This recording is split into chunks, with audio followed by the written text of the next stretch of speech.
होती है जो अपने बेटे को एक मैसेज भेज रहा होता है। वो मैसेज में बताता है कि हजारों साल पहले चेरनो नाम का एक एलियन जो ग्रहों पर हमला करके उन पर कब्जा कर लेता था, उसने पृथ्वी पर हमला कर दिया। लेकिन पृथ्वी के एक ग्रेट साइंटिस्ट जिसका नाम फेलो था, उन्होंने चेरनो का सामना किया। जीत उनकी मुट्ठी में थी, लेकिन तभी चेरनो अपने सबसे पावरफुल वेपन जिसका नाम वेब हीटर था उसे मैदान में उतार दिया, जिससे वो लोग हारने लगे क्योंकि वेब हीटर अपने रास्ते में आने वाली हर एक चीज को नष्ट कर देता था। ये देखकर फेलो ने चेरनो से लड़ने के लिए कुछ ऐसे योद्धाओं की एक टीम बनाई जिनके पास टेलीपोर्टेशन की पावर थी। फेलो ने इस टीम की मदद से चेरनो को हरा दिया और चेरनो का शिप क्रैश होकर चांद से टकरा गया और जिसकी वजह से चांद के कई टुकड़े हो गए। चेरनो का शिप क्रैश होकर वापस पृथ्वी पर आ गिरा और उसे पृथ्वी के कोर में ही कैद कर लिया गया। इस प्रकार हुए इस खतरनाक युद्ध के बाद पृथ्वी का वातावरण पूरी तरह से चेंज हो गया और पृथ्वी पर बाढ़, सूखा और बीमारियां फैलने लगी, जिसे देखकर गैलेक्टिक काउंसिल जो पूरे ब्रह्मांड के प्रत्येक सिविलाइजेशन को कंट्रोल करता था, उन्होंने ब्रह्मांड के सबसे विकसित सिविलाइजेशन को इंसानों की मदद करने के लिए भेजा। अब कई सालों के बाद पृथ्वी पर 3 ऐसे बच्चे पैदा हुए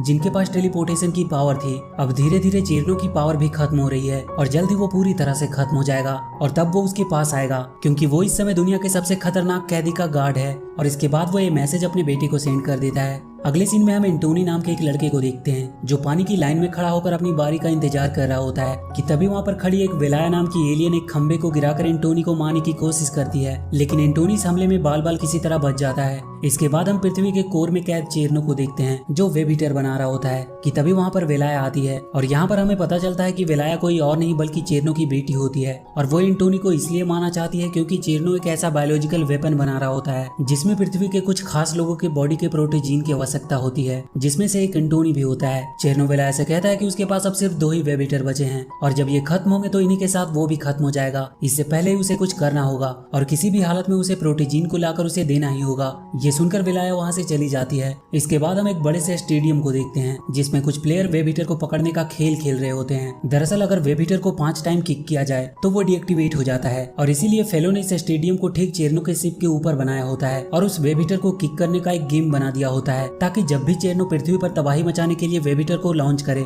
तो स्टेडियम में मौजूद प्लेयर खेल खेल में उस वेब हीटर को किक करके डीएक्टिवेट कर दे। शहर में इस गेम का क्रेज इतना ज्यादा होता है कि लोग अपना सारा काम धंधा छोड़कर इस गेम को देख रहे होते हैं। वहीं दूसरी तरफ हम एंटोनी को देखते हैं जो एक दुकान में जॉब मांगने के लिए जाता है, लेकिन शॉप ओनर वहाँ लाइव चल रहे गेम को देखने में बिजी होता है और वो एंटोनी को वहाँ से चले जाने को कहता है, जिससे एंटोनी को गुस्सा आ जाता है और उसका शॉप ओनर के साथ वहीं झगड़ा हो जाता है। शॉप ओनर एंटोनी को धक्के मारकर वहाँ से बाहर निकाल देता है। इसके बाद हम कॉस्मोबॉल गैलेक्टिक लीग को देखते हैं जहाँ पर 2 टीमें खेल रही होती है। एक टीम पृथ्वी की तरफ से खेल रही होती है जिसमें सिर्फ इंसान होते हैं और दूसरी टीम एलियन प्लेनेट के लिए खेल रही होती है जिसमें सिर्फ एलियन होते हैं। अब मैच बहुत रोमांचक चल रहा होता है और इंसानों की टीम लगभग जीतने ही वाली होती है कि तभी एक एलियन जिसका नाम टोनी होता है वो अद्भुत तरीके से खेलते हुए कॉस्मोबॉल को एक किक कर देता है जिससे एलियनों की टीम जीत जाती है और इंसानों का हार का सामना करना पड़ता है। इस समय में ये गेम इतना ज्यादा पॉपुलर होता है कि पृथ्वी के सभी लोग अपने घरों में इसे देख रहे होते हैं। इसके बाद हम चेरनो को देखते हैं जो वेब हीटर बना रहा होता है। तभी वहाँ के गार्ड अपनी बड़ी बड़ी मशीनों से उस वेब हीटर को चेरनो से छीन लेते हैं और उसे डीएक्टिवेट करने के लिए प्लेग्राउंड की तरफ भेजने लगते हैं। लेकिन इससे पहले कि वो वेब हीटर को ग्राउंड की तरफ भेज पाते, चेरनो उसकी मदद से उन सारे मशीनों को तोड़ देता है और उन सारे गार्ड्स को वहीं मार देता है और उस वेब हीटर की मदद से अपने सेल को तोड़ने की कोशिश करने लगता है। लेकिन तभी एक एलियन किसी तरह वेब हीटर को अपने कंट्रोल में ले लेता है और वो उसे ग्राउंड की तरफ भेज देता है और वो इस बात की जानकारी फेलो को भी दे देता है। इस समय तक फेलो ग्राउंड में ही होते हैं। वो ये खबर सुनते ही वहाँ की दोनों टीमों को जल्दी से रेडी होने को कहते हैं और वहाँ से बाहर निकल जाते हैं और अब तक वेब हीटर भी ग्राउंड में आ चुका था और इसके बाद दोनों टीम वेब हीटर को किक करने में लग जाती है। वहाँ उन दोनों टीमों के बीच एक रोमांचकारी मैच होता है और पृथ्वी की तरफ से खेल रही नताशा के एक शानदार किक के साथ पृथ्वी आज पहली बार फाइनल में अपनी जगह बनाने में कामयाब हो जाती है और वेब हीटर डीएक्टिवेट होकर एक अंधेरी जगह पर गिर जाता है जहाँ पर उसी की तरह बहुत से डीएक्टिवेट वेब हीटर पड़े होते हैं। ये देखकर चेरनो आग बबूला हो जाता है। वहीं दूसरी तरफ दुनिया के हर कोने से लोग ये गेम देख रहे होते हैं और वो आज पृथ्वी के जीतने पर बहुत खुश होते हैं। अब हम एंटोनी को देखते हैं जो उदास होकर शहर में ऐसे ही घूम रहा होता है। तभी एक अनाउंसमेंट होता है जिसमें बताया जाता है कि पृथ्वी की टीम में एक प्लेयर की जरूरत है, लेकिन एंटोनी को इस अनाउंसमेंट में कोई इंटरेस्ट नहीं होता है क्योंकि इस गेम में ही उसे कोई रुचि नहीं थी। इसके बाद वो अपने घर आ जाता है जहाँ पर वो अपनी मॉम को नीचे गिरा हुआ पाता है क्योंकि उसकी मॉम को वो गेम बहुत पसंद होता है और इसीलिए वो पूरा दिन बस गेम देखती रहती थी, जिससे उनकी हालत और भी खराब होना शुरू हो जाती है।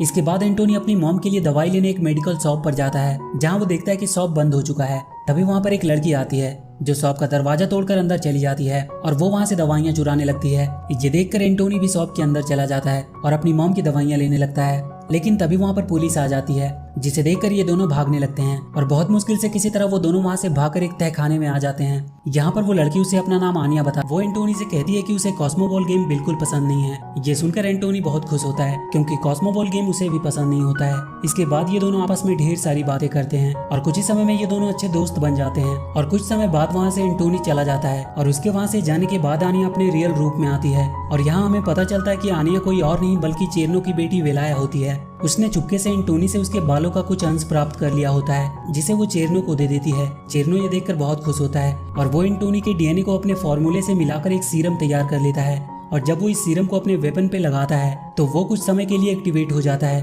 पर फिर तुरंत ही वो डीएक्टिवेट भी हो जाता है। इस बात से चेरनो को बहुत गुस्सा आता है और वो वेलाया को सख्त हिदायत देता है कि इस बार किसी तरह एंटोनी को मार दो और उसके प्रोटोजीन जल्द से उसे ला कर दे। इसके बाद हम एंटोनी को देखते हैं जो अपने घर पे आ जाता है, लेकिन वहाँ पर फेलो भी अपनी टीम के साथ आया होता है जो एंटोनी को अपने टीम के 4th प्लेयर के रूप में लेना चाहता है क्योंकि एंटोनी के पास टेलीपोर्टेशन की पावर होती है। इसके बाद एंटोनी अपनी मॉम को ठीक करने की शर्त पर उनके साथ जाने के लिए राजी हो जाता है। एंटोनी फेलो के साथ ग्राउंड में आ जाता है जहां पर वो उतने सारे हाईटेक टेक्नोलॉजी को देखकर पूरी तरह से हैरान हो जाता है। इसके बाद यहाँ पर उसकी ट्रेनिंग शुरू हो जाती है लेकिन एंटोनी को इस गेम में कोई इंटरेस्ट नहीं होता है। एक दिन जब एंटोनी नताशा के साथ अपने घर पर होता है जहाँ पर नताशा एंटोनी की मॉम का इलाज कर रही होती है कि तभी वहाँ पर एक लड़का आता है जो एंटोनी को एक डिवाइस देकर बताता है कि आनिया तुम्हें बुला रही है। ये सुनकर एंटोनी आनिया के पास पहुंच जाता है जहाँ पर आनिया उसे अपनी बातों में फंसाकर उसे एक लकड़ी का टुकड़ा देती है और उससे कहती है कि तुम्हें कॉस्मोबॉल गेम बिल्कुल पसंद नहीं है और इसलिए इस लकड़ी को ले जाकर कॉस्मोबॉल ग्राउंड में छोड़ देना जिससे पूरा कॉस्मोबॉल गेम बर्बाद हो जाएगा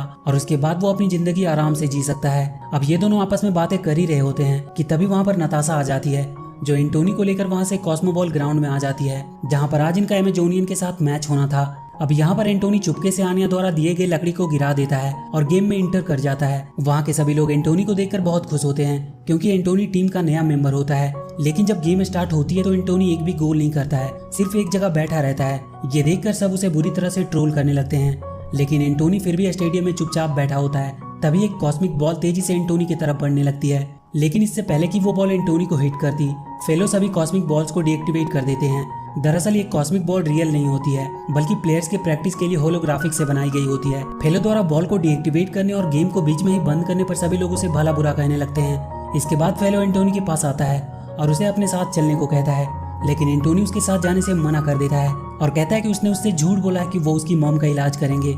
ये सुनकर नताशा एंटोनी को एक होलोग्राफिक वीडियो दिखाती है जिसमें वो देखता है कि उसकी मॉम पूरी तरह से ठीक है और इसके बाद नताशा एंटोनी को समझाती है कि वो उसकी मॉम का इलाज कर रहे हैं और वो अब पहले से बहुत बेहतर हालात में है। ये सुनकर एंटोनी को थोड़ी तसल्ली मिलती है। इसके बाद वो फेलो के साथ जाने के लिए राजी हो जाता है। फेलो उसे लेकर उस जगह पर पहुंचता है जहाँ पर बहुत सारे डीएक्टिवेट कॉस्मिक बॉल होती है और वहाँ पर वो एंटोनी को सारी सच्चाई बता देता है कि असल में जिसे वो सिर्फ एक गेम समझ रहा है वो कितना खतरनाक हो सकता है। वो एंटोनी को सारी बातें बताता है कि किस प्रकार चेरनो नाम के एक साइंटिस्ट ने अपने खोज से शक्तिशाली हथियार को बनाने लगा और उसने अपने स्वार्थ के लिए लोगों को मारना शुरू कर दिया और कैसे वो तारों के ऊर्जा को अपने आविष्कारों के लिए इस्तेमाल करने लगा जिससे कई ग्रह तबाह हो गए। इस पर एंटोनी फेलो से पूछता है कि जब चेरनो वेब हीटर से लगातार हमला कर रहा है और बहुत से सिपाहियों की जान ले रहा है तो आप लोग उसे मार क्यों नहीं देते। इस पर फेलो उसे बताता है कि वो उसे मार नहीं सकते क्योंकि अगर उन्होंने ऐसा किया तो उसका शिप फट जाएगा जिससे इस ग्रह के भी 2 टुकड़े हो जाएंगे। तभी वहाँ फेलो को एक मैसेज आता है कि 1 मिनट में वेब हीटर स्टेडियम तक पहुंचने वाला है। ये बात सुनते ही एंटोनी को याद आता है कि उसने जिस जहरीली लकड़ी को स्टेडियम में छोड़ा है अगर उसने अपना काम शुरू कर दिया तो वहाँ पर सारे लोग मारे जाएंगे। इसलिए वो वहाँ से बहाना बनाकर निकल जाता है और वो किसी तरह जल्दी से स्टेडियम में पहुँचता है और वहाँ वो देखता है कि लकड़ी ने अपना काम करना शुरू कर दिया है और धीरे धीरे पूरा स्टेडियम इन्फेक्टेड होता जा रहा था। इसके बाद हम फेलो को देखते हैं जो सभी प्लेयर को रेडी होने को कह रहे होते हैं क्योंकि अब सिर्फ 15 सेकंड में वेब हीटर स्टेडियम में आने वाला होता है। ये सुनकर सभी प्लेयर अपने पोजीशन में आ जाते हैं। वहीं दूसरी तरफ हम एंटोनी को देखते हैं जो भागकर स्टेडियम में आता है और लोगों को बताने की कोशिश करता है कि स्टेडियम इन्फेक्टेड हो रहा है लेकिन सभी गेम देखने में बिजी होते हैं इसलिए एंटोनी की बातें कोई नहीं सुनता। लेकिन किसी तरह एंटोनी फेलो को बता देता है कि स्टेडियम इन्फेक्टेड हो रहा है और जब फेलो ये देखता है तो वो अपने वॉर से उस इन्फेक्शन को रोकने की कोशिश करता है और अब तक तो वेब हीटर भी स्टेडियम में आ चुका था जिसकी वजह से स्टेडियम की सेफ्टी ग्लासेस टूटने लगती है। लेकिन इससे पहले कि वेब हीटर से किसी की जान जाती फेलो वहाँ से सभी लोगों को एस्केप कर देता है और देखते ही देखते पूरे स्टेडियम से आधुनिक मशीनें निकलने लगती है जो वेब हीटर को चारों तरफ से जकड़ लेती है। इसके बाद हम एक कपल की शिप को देखते हैं जिसको जहरीले तनों ने पकड़ रखा होता है और जब ये नताशा देखती है तो वो उस जगह पर पहुंच जाती है और वो उन्हें उस टहनी से छुड़ाने की कोशिश करने लगती है। तभी वो जहरीली टहनी एक एक करके कंट्रोलर डिवाइस को तोड़ना शुरू कर देती है जिससे वेब हीटर पर से उसका कंट्रोल छूटने लगता है और चेरनो इस मौके का फायदा उठाकर वेब ईटर को आजाद कर देता है और वो वहाँ चारों तरफ तबाही मचाना शुरू कर देता है। तभी एक अमेजोनियन वेब ईटर को एक किक करती है जिससे उसका डायरेक्शन चेंज हो जाता है और वो नताशा की तरफ तेजी से बढ़ने लगता है। लेकिन इससे पहले कि वो नताशा को हिट करता, एंटोनी नताशा को वहां से लेकर निकल जाता है और वेब ईटर की हिट से उस कपल का शिप भी छूट जाती है और वो किसी तरह बहुत मुश्किल से वहां से निकल जाते हैं। अब एंटोनी नताशा की जान बचाने के बाद अपनी तरफ आ रही वेब ईटर पर लगातार 3 बार अटैक करता है और इससे पहले कि वो 5वां अटैक करता वो नीचे गिरने लगता है, लेकिन नताशा उसे बीच में ही कैच करके नीचे आ जाती है। वेब ईटर अभी भी चारों तरफ तबाही मचा रहा होता है। तभी पेले जो कि पृथ्वी की टीम से खेलता था वो उस वेब ईटर पर एक आखिरी गोल करता है और इस प्रकार वो डीएक्टिवेट हो जाता है, जिसे देखकर चेरनो बहुत दुखी होता है। इसके बाद फेलो एंटोनी के पास आते हैं और वो एंटोनी को बिल्कुल सही देखकर आश्चर्यचकित हो जाता है, क्योंकि एंटोनी ने लगातार 3 बार वेब ईटर पर किक किया था लेकिन फिर भी उसे कुछ नहीं हुआ था। इसके बाद एंटोनी अपनी डिवाइस जो कि एंटोनी के डीएनए से बना होता है और वो एंटोनी को अपना पार्टनर समझता है, उसे एंटोनी एक हाईटेक दीवार में लॉक करके वहां से निकल जाता है और वो सीधे आनिया के पास पहुंचता है। लेकिन इससे पहले कि वो आनिया से कुछ पूछता, आनिया एंटोनी पर एक गैस स्प्रेड कर देती है जिससे एंटोनी की बॉडी काम करना बंद कर देती है और वो एक पुतले की भांति चुपचाप खड़ा होता है। इसके बाद आनिया अपने असली रूप में आती है और वो एंटोनी को सारी बातें बता देती है। वहीं दूसरी तरफ हम एंटोनी के डिवाइस को देखते हैं जो दीवार को चीरकर वहां से एंटोनी की तरफ निकल जाता है, क्योंकि उसे पता चल गया होता है कि एंटोनी की जान खतरे में है। उधर वेलाया एंटोनी को मारकर उसके प्रोटोजीन को हासिल कर लेती है और वो उसे अपने फादर को भेजकर वहां से निकल जाती है। जिसके बाद चेरनो एंटोनी के प्रोटोजीन से एक बार फिर से उस सीरम को बना लेता है और जब वो उस सीरम को अपने एक्सपेरिमेंटल एग में लगाता है तो देखते ही देखते उसमें से बहुत बड़ा सा जीव निकल आता है। दूसरी तरफ हम एंटोनी की डिवाइस को देखते हैं जो किसी तरह एंटोनी के पास पहुंच जाता है और जब वो एंटोनी को जमीन पर पड़ा देखता है तो वो अपनी पावर की मदद से एंटोनी को ठीक कर देता है, लेकिन अपनी पावर एंटोनी को देने की वजह से वो डीएक्टिवेट होकर वहीं गिर जाता है। आगे हम चेरनो को देखते हैं जो उस बड़े से जीव के अंदर चला जाता है और वो उसके अंदर से ही उसे कंट्रोल करने लगता है। इधर जब फेलो और नताशा एंटोनी के पास आते हैं तो फेलो को पता चल जाता है कि इस जगह से चेरनो के लिए काम किया जाता था और स्टेडियम में जहरीली लकड़ी भी किसी और ने नहीं बल्कि एंटोनी ने रखा था। और उनके पूछने पर एंटोनी अपनी गलती को स्वीकार कर लेता है, लेकिन इससे पहले कि फेलो समझ पाते कि यहाँ क्या हो रहा था, फेलो को चेरनो का एक होलोग्राफिक मैसेज दिखता है जिसमें वो उससे बोलता है कि मैं एक बार फिर से आ रहा हूँ और इस बार वो उसे रोक नहीं पाएंगे। इसके बाद फेलो सभी योद्धाओं को इन्फॉर्म करने के लिए वहाँ से निकल जाता है और नताशा भी एंटोनी को उसका डिवाइस देते हुए कहती है कि इसने तुम्हारे लिए अपनी जान दे दी और वो एंटोनी के डिवाइस को देकर वहाँ से निकल जाती है। अब जब फेलो बाहर आता है तो वो देखता है कि चेरनो द्वारा बनाया गया जीव पूरे शहर में तबाही मचा रहा होता है। इसके बाद वो सभी प्लेयर को रेडी रहने के लिए बोलकर वहाँ से निकल जाता है। दूसरी तरफ हम चेरनो द्वारा बनाए गए उस जीव को देखते हैं जिसे चेरनो वेब ईटर बॉल को बना रहा होता है। अगले सीन में हम फेलो को देखते हैं जो पूरे पृथ्वीवासियों को पूरी सच्चाई बता देता है कि जिसे वो गेम समझ रहे थे वो कोई खेल नहीं बल्कि चेरनो द्वारा बनाया गया वेब हीटर है जो जल्द ही पूरी पृथ्वी पर किसी बारिश की बूंदों की तरह गिरने वाला है